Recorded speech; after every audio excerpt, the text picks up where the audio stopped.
Il-medja kixfet kif il-Ministru Konrad Mizzi kien jaf bil-kumpanija misterjuża 17 Black f'Dubai u dan għal kontrarju ta' dak li qal waqt programm televiżiv fuq l-istazzjon nazzjonali meta sostna li ma kienx jaf b'din il-kumpanija.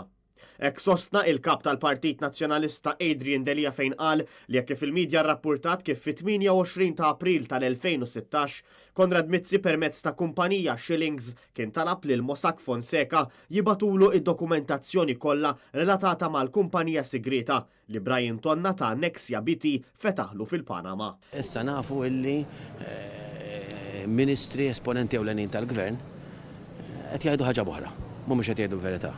Jafu affarijiet u qed jgħidu li ma jfuhomx. Għandhom aċċess għall-informazzjoni qed jgħidu li m'għandhomx.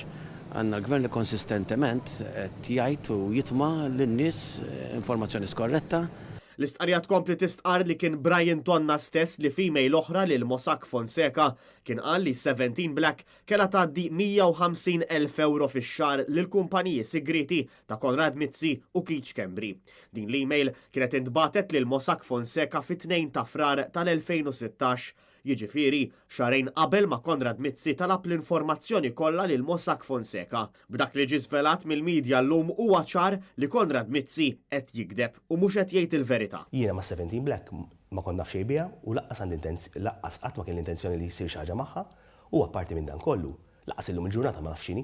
Fil-ġranet li għaddew l-Aġenzija Internazzjonali Reuters kienet kixfet kif fis-sit ta' 17 Black huwa direttur ta' kumpanija li hija parti mill-konsorzju Electrogas li ntażel biex jibni u jħaddem il-power station il-ġdida f'Delimara. Fid-dawl ukoll li mir-rapport tal-Awditur Ġenerali jirriżulta li Brian Tonna, l-istess persuna li fetħet il-kumpaniji segreti fil-Panama għal Konrad Mizzi u Keach Kembri, kien it-team leader fuq il-Kumitat tal-Evalwazzjoni li għażel lill-Konsorzju Electrogas. Huwa ċar aktar issa li Konrad Mizzi rid li dan il-konsorzju jintażel biex jibni il-power station.